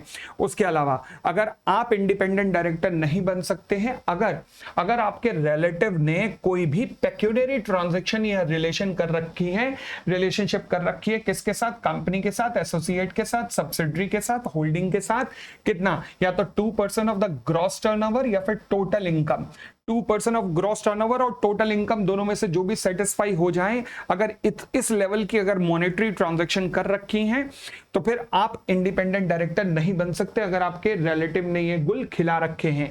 ठीक है जी। फिर उसके बाद आता है क्लॉज नंबर ई, कहता है अब आप इंडिपेंडेंट डायरेक्टर नहीं बन सकते अगर ये क्राइटेरिया क्लॉज नंबर ई का आपको भी पूरा करना है, आपके रिलेटिव को भी पूरा करना है। तो आप इंडिपेंडेंट डायरेक्टर नहीं बन सकते अगर आप या आपका रिलेटिव पोजीशन होल्ड करता है केएमपी की या फिर एम्प्लॉय की, कंपनी के में, एसोसिएट में, सब्सिडरी में या फिर होल्डिंग में, ये पिछले 3 साल में कभी भी या करंट ईयर में कभी भी होल्ड करता है पोजीशन ऑफ केएमपी या एम्प्लॉय। फिर लॉ मेकर को दया आई, उन्होंने कहा हैंग ऑन। हाँ जी, अगर आप एम्प्लॉय हैं और रिलेटिव हैं, अगर आपका रिलेटिव एम्प्लॉय है तो हम ये रेस्ट्रिक्शन नहीं लगाएंगे, ये रेस्ट्रिक्शन नहीं लगेगी during the preceding 3 financial year. अगर आपका रिलेटिव एम्प्लॉय रहा है तो हमें कोई दिक्कत नहीं है। ऊपर मना कर दिया कि आप इंडिपेंडेंट डायरेक्टर नहीं बन सकते हैं अगर आप या आपका रिलेटिव एम्प्लॉय है या केएमपी है, कंपनी में, एसोसिएट में, सब्सिडरी में, होल्डिंग में पिछले 3 साल में कभी भी। फिर कहता अगर पिछले 3 साल में आपका रिलेटिव एम्प्लॉय है तो मुझे कोई दिक्कत नहीं है। हे भगवान, ऊपर ही मत लिखता। फिर आप इंडिपेंडेंट डायरेक्टर नहीं बन सकते अगर आप या आपका रिलेटिव या तो एम्प्लॉय है या पार्टनर है या प्रोपराइटर है किसी फर्म का जो कि सीए, सीएस या फिर सीएमए के सर्विसेज दे रही है कंपनी में, एसोसिएट में, सब्सिडरी में या होल्डिंग में, पिछले 3 साल में कभी भी ये सर्विसेज दे रही है। आप इंडिपेंडेंट डायरेक्टर नहीं बन सकते अगर आप या आपका रिलेटिव। ठीक है। फिर आप इंडिपेंडेंट डायरेक्टर नहीं बन सकते अगर आप या आपका रिलेटिव एम्प्लॉय है, पार्टनर है, प्रोपराइटर है किसी लीगल फर्म या कंसल्टिंग फर्म का जो कि कंपनी में, एसोसिएट में, सब्सिडरी में, होल्डिंग में सर्विसेज दे रही है पिछले 3 साल में कभी भी या फिर करंट ईयर में कभी भी, और जिसकी ट्रांजैक्शन, अब ऊपर लिमिट नहीं है, नीचे लिमिट है लीगल फर्म या कंसल्टिंग फर्म के लिए, जिसकी ट्रांजैक्शन 10% और more of the turnover of the firm having, जिसकी टर्नओवर, जिससे कंपनी से आपका रिलेशनशिप चल रहा है या ट्रांजैक्शन चल रही है, वहां से कंपनी से या एसोसिएट से या होल्डिंग से या सब्सिडरी से आपकी कम से कम 10% ऑफ द टर्नओवर आती है या तो पिछले 3 साल में कभी भी या करंट ईयर में कभी भी। ठीक है जी। अगली बात, आप इंडिपेंडेंट डायरेक्टर नहीं बन सकते अगर आप या आपका रिलेटिव कम से कम 2% और more of the voting power hold करते हैं। आप नहीं बन सकते। सर वोटिंग पावर के बारे में तो क्लॉज नंबर डी में भी लिखा था, डी में वोटिंग पावर नहीं लिखा था, क्लॉज नंबर डी के अंदर लिखा था इतना 2% of the paid up capital, voting power नहीं है, पेड अप कैपिटल था और 50 लाख रुपए था कि रिलेटिव इतना होल्ड कर सकता है, इससे ऊपर नहीं। बट नीचे लिखा है 2% ऑफ द वोटिंग पावर, यानी कि और वहां पे बात थी केवल रिलेटिव की, यहां पर आपकी और रिलेटिव दोनों की बात है कि आप इंडिपेंडेंट डायरेक्टर नहीं बन सकते अगर आप या आपका रिलेटिव होल्ड करते हैं कम से कम 2% of the voting power of the company. ठीक है जी। नेक्स्ट पॉइंट, आप इंडिपेंडेंट डायरेक्टर नहीं बन सकते, दोबारा बोलता हूं, आप इंडिपेंडेंट डायरेक्टर नहीं बन सकते अगर आप सीईओ हैं या डायरेक्टर हैं किसी नॉन प्रॉफिट ऑर्गेनाइजेशन के जहां जो एनपीओ कम से कम 2% of the voting power hold करता है आपकी कंपनी के अंदर जिसमें आप बनने जा रहे हैं इंडिपेंडेंट डायरेक्टर, वहां पे 2% कम से कम एनपीओ होल्ड करता है, या फिर उस एनपीओ की 25% या 25% से ज्यादा की रिसिप्ट उस कंपनी से आती है, या फिर उस कंपनी के प्रमोटर या डायरेक्टर से आती है, या फिर इस कंपनी की होल्डिंग, सब्सिडरी या फिर एसोसिएट कंपनियों से आती है। तो 25% और मोर ऑफ द रिसिप्ट जिस एनपीओ की या तो कंपनी से आती है या उसके कंपनी के प्रमोटर या डायरेक्टर से आती है या फिर सब्सिडरी एसोसिएट या होल्डिंग से आती है। ठीक है, अब यहां पर सबसे भयंकर कंफ्यूजन आती है बच्चों को, ये क्या हो गया, ध्यान रखना, कंपनी प्रमोटर डायरेक्टर के बीच में और नहीं है। तो 25% ऑफ रिसिप्ट जब देखोगे तो कंपनी प्रमोटर डायरेक्टर को जोड़ के देखना। फिर सब्सिडरी और होल्डिंग और एसोसिएट इन सब के बीच में और है, तो यानी कि अलग अलग देखना, अलग अलग। 25% रसीद अगर आपकी एसोसिएट कंपनी से है नहीं बन सकते, सब्सिडरी से है नहीं बन सकते, 10% सब्सिडरी से है, 20% एसोसिएट से है, बन सकते हो, क्योंकि दोनों में से किसी से एक से लिखा है और 25%। ठीक है, तो वर्ड और है आगे। बट कंपनी से 10% है, प्रमोटर से 10% है, डायरेक्टर से 8% है, तीनों को जोड़ देना, क्योंकि कंपनी, डायरेक्टर, प्रमोटर ये तीनों जुड़े हुए हैं, बाकी सबके आगे और है। ठीक है, फिर आप इंडिपेंडेंट डायरेक्टर बनना चाहते हो तो शर्त ये है कि आपकी लॉ, फाइनेंस या मार्केटिंग में एक्सपर्टाइज होनी चाहिए। तो ये अग्नि परीक्षा है जिसे आपको पूरा करना पड़ेगा। उसके बाद आते हैं 149 सबसेक्शन 7। अच्छा, मैं एक काम करता हूं, एक बार सारा इंडिपेंडेंट डायरेक्टर रिकॉल करवाता हूं, आप मेरे साथ रिकॉल कीजिएगा। ठीक है, फटाफट, क्योंकि बहुत इंपॉर्टेंट है, जब इसके ऊपर क्वेश्चन आएंगे तो बहुत पैनिक फैलाएंगे, तो इसलिए एक बार मेरे साथ गो थ्रू कीजिएगा पूरे का पूरा इंडिपेंडेंट डायरेक्टर। ठीक है, इंडिपेंडेंट डायरेक्टर के लिए 149 सबसेक्शन 6 में कुछ डिस्क्वालिफिकेशन या क्वालिफिकेशन है। पहली क्वालिफिकेशन क्लॉज नंबर ए में लिखा है कि बोर्ड ऑफ डायरेक्टर के ओपिनियन में आप पर्सन ऑफ इंटीग्रिटी, एक्सपर्टाइज और एक्सपीरियंस है आपके पास, बट जो वर्ड बोर्ड ऑफ डायरेक्टर है गवर्नमेंट कंपनी के केस में मिनिस्ट्री या concern department of the central या स्टेट गवर्नमेंट माना जाएगा। फिर उसके बाद बी के 2 क्लॉज है, आई और डबल आई। आई कहता है आप प्रमोटर नहीं हो सकते, आप प्रमोटर नहीं होने चाहिए किसी भी हालत में, ना कंपनी में, ना एसोसिएट में, ना सब्सिडरी में, ना होल्डिंग में, ना वर्तमान में, ना पास्ट में। फिर ये कहता है आप रिलेटिव ऑफ द प्रमोटर या डायरेक्टर भी नहीं हो सकते, वर्तमान में देखा जाएगा किसके रिलेटिव ऑफ प्रमोटर या डायरेक्टर नहीं हो सकते, या तो कंपनी में, एसोसिएट में, या सब्सिडरी में, या होल्डिंग में। उसके बाद आपका कोई भी पेक्यूनरी या रिलेशन या ट्रांजैक्शन नहीं होना चाहिए कंपनी में, या एसोसिएट में, या सब्सिडरी में, या एसोसिएट या फिर होल्डिंग में। किससे ज्यादा नहीं होना चाहिए? 10% of his total income, 10% of his total income से ज्यादा नहीं होना चाहिए पिछले 2 साल में कभी भी, या करंट फाइनेंशियल ईयर में कभी भी। अच्छा, मैंने कहा जी किसके साथ नहीं होना चाहिए पेक्यूनरी रिलेशनशिप? कंपनी में, एसोसिएट में, सब्सिडरी में, या होल्डिंग में, या फिर उनके प्रमोटर डायरेक्टर के साथ। ठीक है जी। अब अगली बात, ये जो क्लॉज है ना, ये क्लॉज नंबर सी, ये एप्लीकेबल नहीं होगा गवर्नमेंट कंपनी में। प्रोवाइडेड एग्जाम्पशन तब मिलेगी जब गवर्नमेंट कंपनी में ने 137 या 92 में कोई भी डिफॉल्ट ना किया हो। उसके बाद कहता हूं कि अगर आर्म लेंथ प्राइस पे ट्रांजैक्शन हुई है तो फिर क्लॉज नंबर सी नहीं लगेगा। उसके बाद अगर इंडिपेंडेंट डायरेक्टर की सैलरी वगैरह पे हो रही है तो वो पेक्यूनरी रिलेशनशिप में नहीं कंसीडर किया जाएगा। फिर क्लॉज नंबर डी, जो सबसे खतरनाक क्लॉज है, ये है, वो कहता है आप इंडिपेंडेंट डायरेक्टर नहीं बन सकते अगर आपका रिलेटिव गुल खिला रहा है। कैसे गुल खिला रहा है? पहला कहता है अगर आपका रिलेटिव होल्ड करता है सिक्योरिटी या इंटरेस्ट, किसमें? कंपनी में, एसोसिएट में, सब्सिडरी में, होल्डिंग में, पिछले 2 साल में कभी भी, या करंट ईयर में कभी भी। पहले तो उसने बिल्कुल मना कर दिया कि आपका रिलेटिव होल्ड कर ही नहीं सकता, बट फिर उसे दया आई, उसने कहा रुको, रिलेटिव होल्ड कर सकता है सिक्योरिटी या इंटरेस्ट, कंपनी में होल्ड कर सकता है 50 लाख रुपए तक, या फिर 2% of the paid up capital तक होल्ड कर सकता है कंपनी में, एसोसिएट में, सब्सिडरी में, होल्डिंग में। ठीक है, फिर उसके बाद आप इंडिपेंडेंट डायरेक्टर नहीं बन सकते अगर आपका रिलेटिव ने पैसे देने हैं, इंडेप्टेड है। किसको इंडेप्टेड? किसको है? कंपनी को, एसोसिएट को, सब्सिडरी को, होल्डिंग को, या उनके प्रमोटर डायरेक्टर को 50 लाख रुपए या उससे ज्यादा के लिए पिछले 2 साल में कभी भी, या करंट ईयर में कभी भी। आप इंडिपेंडेंट डायरेक्टर नहीं बन सकते अगर आपके रिलेटिव ने गारंटी या सिक्योरिटी दे रखी है for indebtedness of any third person to company को, एसोसिएट को, सब्सिडरी को और होल्डिंग को, या फिर उनके प्रमोटर डायरेक्टर को पिछले 2 साल में कभी भी, या करंट ईयर में कभी भी 50 लाख रुपए उससे ज्यादा की गारंटी दे रखी है। अगर आप इंडिपेंडेंट डायरेक्टर नहीं बन सकते अगर आपके रिलेटिव का कोई भी पेक्यूनरी रिलेशन या इंटरेस्ट रहा है, किसके साथ? कंपनी साथ, एसोसिएट, सब्सिडरी, होल्डिंग के साथ, फॉर 2% और more of the gross receipt और टर्न और टोटल इनकम।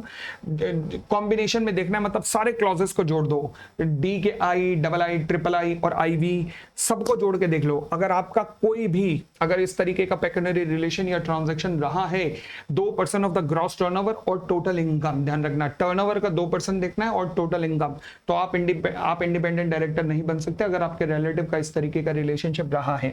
फिर अब क्लॉज नंबर ई में आपने खुद भी देखना है और रिलेटिव को भी देखना है। हाँ जी, आप इंडिपेंडेंट डायरेक्टर नहीं बन सकते अगर आप या आपका रिलेटिव पोजीशन ऑफ केएमपी या एम्प्लॉय होल्ड करते हैं कंपनी में, एसोसिएट में, सब्सिडरी में, होल्डिंग में पिछले 3 साल में कभी भी या करंट ईयर में कभी भी। फिर लॉ कहता है रुको, रिलेटिव अगर पिछले 3 साल में एम्प्लॉय है तो मुझे कोई दिक्कत नहीं है।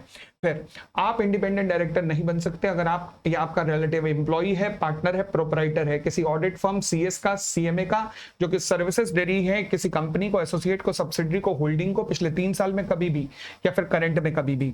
आप इंडिपेंडेंट डायरेक्टर नहीं बन सकते अगर आप एम्प्लॉय है, पार्टनर है, प्रोपराइटर है, आप या आपका रिलेटिव एम्प्लॉय है, पार्टनर है, प्रोपराइटर है किसी लीगल फर्म का या कंसल्टिंग फर्म का जो कि सर्विसेज दे रही है कंपनी को, एसोसिएट को, सब्सिडरी को, होल्डिंग को पिछले 3 साल में कभी भी, और जो सर्विसेज दे रही है उसके बदले में कम से कम 10% और more of the turnover of the firm जो है वो इनसे आ रही है जिनके लिए सर्विसेज दे रही है। फिर आप इंडिपेंडेंट डायरेक्टर नहीं बन सकते अगर आप या आपका रिलेटिव कम से कम 2% ऑफ द वोटिंग, कम से कम 2% of the voting power of the company, यहां होल्डिंग सब्सिडरी नहीं है, कंपनी होल्ड करता है। आप इंडिपेंडेंट डायरेक्टर नहीं बन सकते अगर आप या आपका रिलेटिव सीईओ है या फिर डायरेक्टर है किसी एनपीओ का, और वो एनपीओ कम से कम 2% of the voting power hold करता है कंपनी के अंदर, या फिर उस एनपीओ की कम से कम 25% ऑफ द रिसिप्ट जो आती है वो कंपनी से, प्रमोटर से, डायरेक्टर से या फिर सब्सिडरी, होल्डिंग या सब्सिडरी से आती है, कम से कम 25% ऑफ द रिसिप्ट। आप इंडिपेंडेंट डायरेक्टर अगर बनना चाहते हो तो आप लॉ, फाइनेंस, मार्केटिंग वगैरह में आपका अच्छा एक्सपर्टाइज होना चाहिए। उसके बाद आगे बढ़ते हैं 149 सबसेक्शन 7 कहता है जी आप इंडिपेंडेंट डायरेक्टर हो या नहीं हो। तो इतने बड़े क्राइटेरिया, इतनी बड़ी अग्नि परीक्षा आपको देनी पड़ रही है तो आपको डिक्लेयर करना पड़ेगा ये कब, जैसे ही आप कंपनी में डायरेक्टर के रूप में जुड़े उसकी पहली बोर्ड मीटिंग में आपको बताना पड़ेगा। उसके बाद जैसे ही आपके इंटरेस्ट में कोई भी चेंज हुआ उसके बाद होने वाली पहली बोर्ड मीटिंग में आपको बताना पड़ेगा। फिर हर साल की पहली फाइनेंशियल ईयर की पहली बोर्ड मीटिंग में आपको बताना पड़ेगा। 3 बार डिस्क्लोजर है। डायरेक्टर, इंडिपेंडेंट डायरेक्टर बनते ही जो पहली बोर्ड मीटिंग हुई वहां बताओगे, हर फाइनेंशियल ईयर की पहली बोर्ड मीटिंग में बताओगे कि मैं 149(6) के क्राइटेरिया को सेटिस्फाई कर रहा हूं। फिर इसे इंटरेस्ट में कोई भी चेंज हुआ तो चेंज होने के बाद अगर कोई भी बोर्ड मीटिंग हो रही है तो बताओगे। फॉर एग्जांपल पहले आपके पास 2% से कम की वोटिंग पावर थी, अब आपने और कम कर दी है तो आपको बताना पड़ेगा, ठीक है, कि मेरा इंटरेस्ट और कम हो गया है। ठीक है जी, चलिए फिर 149 सबसेक्शन 8 काट देना, जरूरत नहीं है। फिर हमने बात की रेम्यूनरेशन ऑफ इंडिपेंडेंट डायरेक्टर की। इंडिपेंडेंट डायरेक्टर को 3 तरीके से रेम्यूनरेशन मिल सकती है। पहला, बोर्ड मीटिंग या फिर किसी और कमेटी का अगर वो मेंबर है तो उस कमेटी की मीटिंग अटेंड करने के लिए उसे सिटिंग फीस मिलती है। दूसरी बात, मीटिंग अटेंड करने के लिए आने जाने का खर्चा उसे मिलता है। तीसरा, उसे हर प्रॉफिट रिलेटेड कमीशन मिलती है, मतलब certain percentage of the net profit भी उसे मिलती है। ठीक है, इसके अलावा अगर मान लीजिए कंपनी में कोई प्रॉफिट नहीं है या प्रॉफिट इनएडिक्वेट, अब इसका मतलब हम जाके समझेंगे, शेड्यूल 5 आएगा वहां पे जाके समझाऊंगा। तो अगर कंपनी के पास कोई प्रॉफिट नहीं है, प्रॉफिट इनएडिक्वेट है, तो फिर उसे एक सर्टेन अमाउंट और मिलता है जो कि शेड्यूल 5 में दिया गया है। मगर उसे इंडिपेंडेंट डायरेक्टर को किसी भी हालत में लालची नहीं बनाओगे, मतलब उसे स्टॉक ऑप्शन नहीं दोगे आप, ध्यान रखना। ठीक है, नेक्स्ट, इंडिपेंडेंट डायरेक्टर का जो ऑफिस है वो कितना होता है, up to 5 year. Up to 5 year का मतलब मैक्सिमम 5 ईयर, यानी कि 2 साल का भी हो सकता है, 3 साल भी, 4 साल भी। ठीक है, और उसे रीअपॉइंटमेंट किया जा सकता है एक और टर्म के लिए स्पेशल रेजोल्यूशन पास करके। तो टोटल हो गई 5-5 साल की, मान लीजिए मैक्सिमम 10 साल के लिए हो गई उसकी टर्म। उसके बाद अगर आपको सवाल आ जाए इंडिपेंडेंट डायरेक्टर की मैक्सिमम टर्म कितनी है, 10 साल या 5 इयर्स की 2 टर्म, मैक्सिमम 5 इयर्स की 2 टर्म्स, मैक्सिमम 5 ईयर की 2 टर्म, तो आंसर इज 5 इयर्स की 2 टर्म मैक्सिमम। ठीक है, फिर अब जैसे ही उसके 10 इयर्स खत्म हो जाएंगे उसके बाद वो 3 साल के कूलिंग पीरियड में चला जाएगा। उस 3 साल में वो किसी भी तरीके से एसोसिएट नहीं रहना चाहिए कंपनी से, किसी भी हालत में, डायरेक्टली और इनडायरेक्टली, मतलब उसके किसी होल्डिंग सब्सिडरी का पार्ट भी नहीं होना चाहिए, एसोसिएट का पार्ट भी नहीं होना चाहिए। और 3 साल का कूलिंग पीरियड बिताने के बाद वो कंपनी में वापस आ सकता है और फिर दोबारा उसके लिए टेन्योर 5 साल और अगले 5 साल अप्लाई होना शुरू हो जाएगा। ठीक है जी, अच्छा फिर हम बात करते हैं liability of the independent director की। लॉ कहता है देखो इंडिपेंडेंट डायरेक्टर क्योंकि कंपनी में ना कभी कभार आता है, मीटिंग्स वगैरह का पार्ट तो बनता ही है, कभी कभार आता है, सुबह से शाम तक नहीं बैठता, तो ये हर कंपनी द्वारा किए गए बुरे काम के लिए लायबल नहीं है, ये केवल उन्हीं कामों के लिए लायबल है, ये और non executive director. Non executive director भी कुछ ऐसे ही होते हैं बट वो इंडिपेंडेंट डायरेक्टर की कंडीशन को पूरा नहीं करते। नॉन एग्जीक्यूटिव डायरेक्टर को हम लोग एक्सपर्ट डायरेक्टर भी कहते हैं, जिन्हें कंपनी किसी कंसल्टेंट वगैरह के रूप में रखती है अपने पास। तो वो भी हमेशा नहीं आते कंपनी में, कभी कभार आते हैं और बोर्ड मीटिंग वगैरह में पार्टिसिपेट करते हैं। तो इंडिपेंडेंट डायरेक्टर हो या नॉन एग्जीक्यूटिव डायरेक्टर हो, मगर नॉन एग्जीक्यूटिव डायरेक्टर के साथ शर्त लगाई हुई है कि वो बंदा कंपनी का प्रमोटर नहीं होना चाहिए, कि एमपी नहीं होना चाहिए। अच्छा, इंडिपेंडेंट डायरेक्टर तो प्रमोटर के एमपी हो ही नहीं सकता, तो नॉन एग्जीक्यूटिव डायरेक्टर के साथ शर्त लगी हुई है कि वो बंदा कंपनी का केएमपी या प्रमोटर नहीं होना चाहिए। और इंडिपेंडेंट डायरेक्टर नॉर्मली ये हर काम के लिए लायबल नहीं है, बट ये दोनों लायबल कब होंगे, जब कोई गड़बड़ कंपनी ने की है और उसमें इनकी कंसेंट है या इनकी मिली भगत है या इनका नेग्लिजेंस है, ये लायबल होंगे तब। समझ आई बात? तो यानी कि अगर कोई भी काम जो किया गया है या ओमिशन अगर कुछ हुआ है जो लॉ में करना था और आपने नहीं किया, तो फिर अगर वो काम इनकी नॉलेज से हुआ है, इनकी कंसेंट से हुआ है या इनकी मिली भगत से हुआ है, तो फिर ये लायबल होंगे दोनों लोग, इंडिपेंडेंट डायरेक्टर और नॉन एग्जीक्यूटिव डायरेक्टर, जो कि प्रमोटर और केएमपी नहीं है, अदरवाइज ये लायबल नहीं होते। नेक्स्ट पॉइंट कहता है जी, इंडिपेंडेंट डायरेक्टर पर रिटायरमेंट बाय रोटेशन का कॉन्सेप्ट नहीं लगता है। ये अगली क्लास में हम कवर करेंगे, रिटायरमेंट बाय रोटेशन क्या होता है। मीनवाइल यहाँ पर हमारी आज की क्लास खत्म होती है, और आज की क्लास के अंदर हमने क्या किया, हमने जितना भी पोर्शन किया है वो सारा का सारा आपको एक समरी के रूप में मिल जाएगा। मैं उस समरी को अगले 5 मिनट के अंदर पूरा रिकॉल कराने वाला हूं, पूरे 5 मिनट में रिकॉल होगी पूरी समरी। मैं आपके सामने समरी प्रेजेंट कर रहा हूं। ये समरी आपको आपके ड्राइव पे भी मिल जाएगी, आपके ड्राइव के ऊपर भी होगी ये समरी के नाम से। और जिन्होंने ये बुक ली हुई है physical copy, I would recommend book की फिजिकल कॉपी मंगा लेना। मैं हाईली रिकमेंड करूंगा बुक की फिजिकल कॉपीज मंगा लेना, और कंटेंट बुक की तो एटलीस्ट मंगवा लेना, एंड आपको फायदा ही होगा। ठीक है, वैसे मेरी तरफ से मैंने प्रिंट आउट दे रखा है और पीडीएफ दे रखी है। अगर आप प्रिंट आउट अपने एंड पे निकलवाना चाहते हो, आप अपने एंड पे निकलवाओ, मेरी सिरदर्दी छोड़ दो, आप अपने एंड पे निकलवाओ, नहीं तो मेरे यहाँ से मंगवा लेना, बट मंगवा जरूर लेना, क्योंकि फिजिकल कॉपीज होने से कॉन्फिडेंस ज्यादा बढ़ता है। ठीक है, अब समरी की फिजिकल कॉपी नहीं अवेलेबल। समरी तो मैं हर क्लास, जैसे अब ये इस टाइम में कब, आज तारीख क्या है, 17 जून 2024, जब मैं क्लास ले रहा हूं, ध्यान रखना। तो आज की क्लास की आज ही समरी बनाई है, समझ लो। तो एकदम तरोताजा माल, गरम गरम रोटी खिला रहा हूं मैं आपको। ठीक है, तो समरी अब मैं आपके सामने अगले 5 मिनट में रिवाइज करने वाला हूं। ये रही समरी। हाँ जी, तो ये आपकी समरी है। आज की क्लास में हमने सबसे पहले समझा एमडी क्या होता है। मैंने कहा जी एमडी वो है जिसके पास सब्सटेंशियल पावर ऑफ मैनेजमेंट है। ये सब्सटेंशियल पावर उसे आर्टिकल, एग्रीमेंट या फिर रेजोल्यूशन के द्वारा मिल सकती है।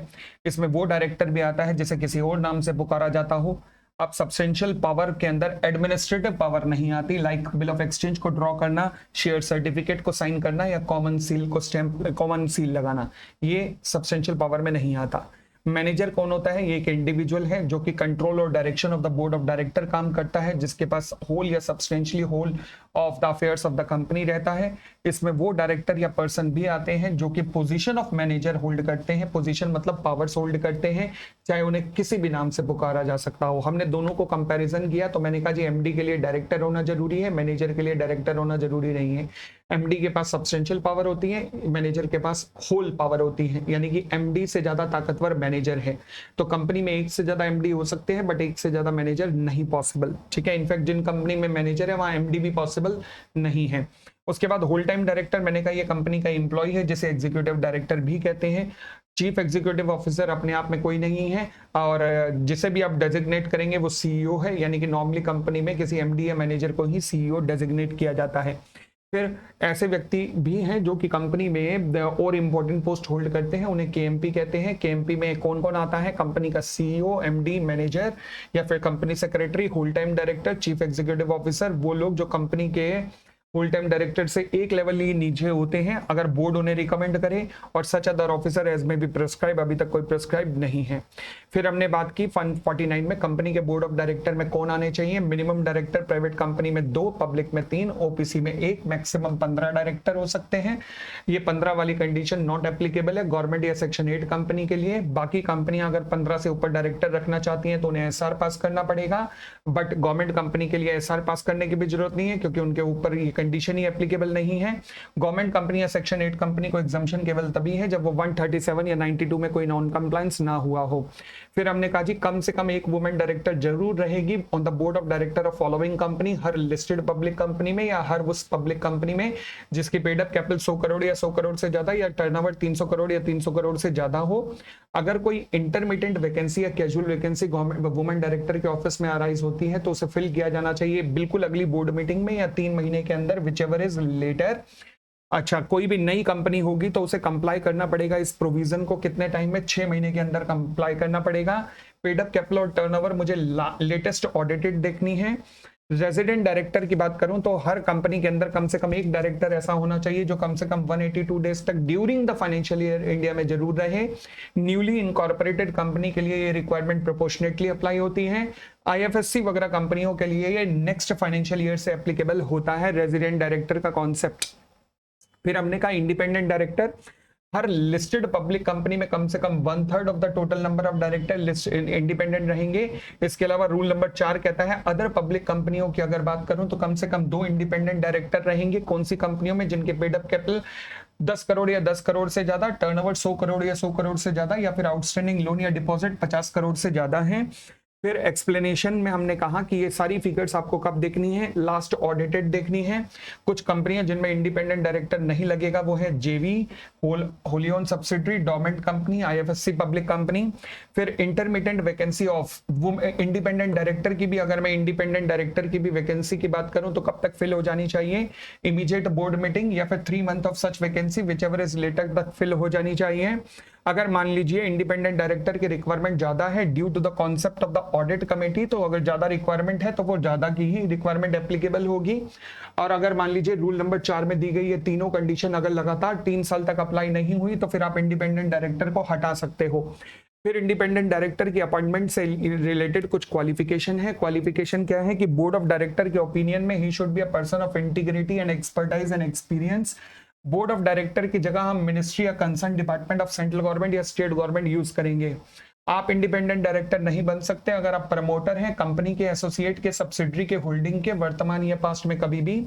आप इंडिपेंडेंट डायरेक्टर नहीं बन सकते अगर आप रिलेटिव हैं ऑफ द प्रमोटर या director of the company, associate, subsidiary, holding, वर्तमान में देखना है ये। आप इंडिपेंडेंट डायरेक्टर नहीं बन सकते अगर आपका कोई भी पेक्यूनरी रिलेशन या इंटरेस्ट रहा या ट्रांजैक्शन रहा है कंपनी में, एसोसिएट में, सब्सिडरी में, होल्डिंग में या फिर उसके प्रमोटर डायरेक्टर के साथ exceeding 10% of his total income पिछले 2 साल में कभी भी या फिर करंट ईयर में कभी भी। और ये रिक्वायरमेंट गवर्नमेंट कंपनी पे नहीं लगेगी। दूसरी बात, ये रिक्वायरमेंट नहीं देखी जाएगी अगर ट्रांजैक्शन आर्म लेंथ प्राइस पे हुई है। आप इंडिपेंडेंट डायरेक्टर नहीं बन सकते अगर आपके रिलेटिव ने गुल खिलाए हैं, मतलब आपके रिलेटिव अगर होल्ड करता है सिक्योरिटी या interest in the company, associate, subsidiary, holding पिछले 2 साल में कभी भी या करंट ईयर में कभी भी, परंतु रिलेटिव होल्ड कर सकता है सिक्योरिटी या interest in the company up to 50 lakh रुपए या फिर 2% of the paid up capital of company, associate, subsidiary, holding तक। उसके बाद आप इंडिपेंडेंट डायरेक्टर नहीं बन सकते अगर आपका रिलेटिव इंडेप्टेड है, मतलब कंपनी, एसोसिएट, सब्सिडरी, होल्डिंग को उसने देने हैं या उनके प्रमोटर डायरेक्टर को देने हैं पिछले 2 साल में कभी भी या करंट ईयर में कभी भी, और कितना देना है? 50 लाख या उससे ज्यादा देना है। आप इंडिपेंडेंट डायरेक्टर नहीं बन सकते अगर आपका रिलेटिव ने गारंटी या सिक्योरिटी दी है किसी थर्ड पर्सन के रिलेशन में कंपनी, एसोसिएट, सब्सिडरी, होल्डिंग को पिछले 2 साल में कभी भी या करंट ईयर में कभी भी, और 50 लाख रुपए उससे ज्यादा की गारंटी दी है। आप इंडिपेंडेंट डायरेक्टर नहीं बन सकते अगर आपका रिलेटिव का कोई भी पेक्यूनरी ट्रांजैक्शन या रिलेशन रहा है कंपनी में, एसोसिएट में, सब्सिडरी में, होल्डिंग में फॉर ग्रॉस टर्नओवर का 2% या फिर टोटल इनकम मतलब प्रॉफिट, और इन दोनों में से किसी भी कंडीशन को अगर कंप्लाई कर रहे हो और पेक्यूनरी ट्रांजैक्शन में, तो आप इंडिपेंडेंट डायरेक्टर नहीं बन सकते अगर आपका रिलेटिव इसको पूरा कर रहा है तो, ठीक है। फिर आप इंडिपेंडेंट डायरेक्टर नहीं बन सकते अगर आप या आपका रिलेटिव केएमपी है या फिर एम्प्लॉय रहा है कंपनी का, एसोसिएट का, सब्सिडरी का, होल्डिंग का पिछले 3 साल में कभी भी या करंट ईयर में कभी भी। फिर लॉ कहता है आपका रिलेटिव अगर पिछले 3 साल में एम्प्लॉय रहा है तो मुझे कोई दिक्कत नहीं है। फिर आप इंडिपेंडेंट डायरेक्टर नहीं बन सकते अगर आप या आपका रिलेटिव एम्प्लॉय है, पार्टनर है, प्रोपराइटर है किसी फर्म ऑफ द सीएस या फिर कॉस्ट अकाउंटेंट फर्म का, और जो कि सर्विसेज देती है कंपनी को, एसोसिएट को, सब्सिडरी को, होल्डिंग को पिछले 3 साल में कभी भी या करंट ईयर में।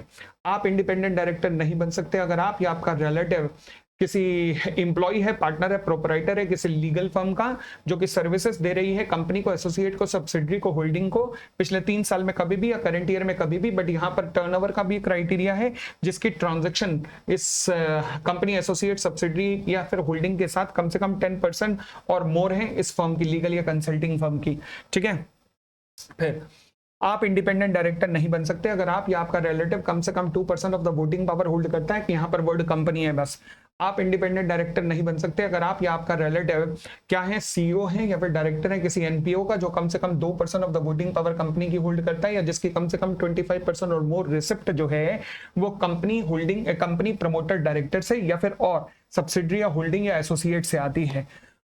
आप इंडिपेंडेंट डायरेक्टर बनना चाहते हो तो आपकी एक्सपर्टाइज होनी चाहिए लॉ वगैरह में। उसके बाद हर इंडिपेंडेंट डायरेक्टर पहली बोर्ड मीटिंग में, हर फाइनेंशियल ईयर की पहली बोर्ड मीटिंग में, और या फिर wherever there is any change in the status, तो उसके बाद होने वाली पहली बोर्ड मीटिंग में डिस्क्लोजर देगा कि वो 149(6) को पूरा कर रहा है। रेम्युनरेशन किस किस फॉर्म में मिल सकती है, सिटिंग फीस की फॉर्म में, मतलब जो बोर्ड ऑफ डायरेक्टर की मीटिंग अटेंड करेगा उसकी sitting fees, reimbursement for the participation in the board meeting, और इसके अलावा प्रॉफिट रिलेटेड कमीशन भी मिल सकती है। अगर मान लीजिए कंपनी में एडिक्वेट प्रॉफिट नहीं है तो फिर रेम्युनरेशन वो होगी जो शेड्यूल 5 में दी जाएगी। फिर 149, 10 एंड 11 कहते हैं ऑफिस ऑफ इंडिपेंडेंट डायरेक्टर 5 साल तक रहेगा, एक और टेन्योर मिल सकता है अगर स्पेशल रेजोल्यूशन पास हो जाए। एलिजिबल अगेन हो जाएगा 3 साल के बाद, मतलब 3 साल का कूलिंग पीरियड है, प्रोवाइडेड वो एसोसिएट नहीं होना चाहिए कंपनी में किसी भी एंगल से। फिर इंडिपेंडेंट डायरेक्टर हो या नॉन एग्जीक्यूटिव डायरेक्टर, वो जो कि प्रमोटर या केएमपी ना हो, वो लायबल होंगे किसी भी ओमिशन या कमीशन के लिए जो उनकी नॉलेज या कंसेंट के साथ हुआ है।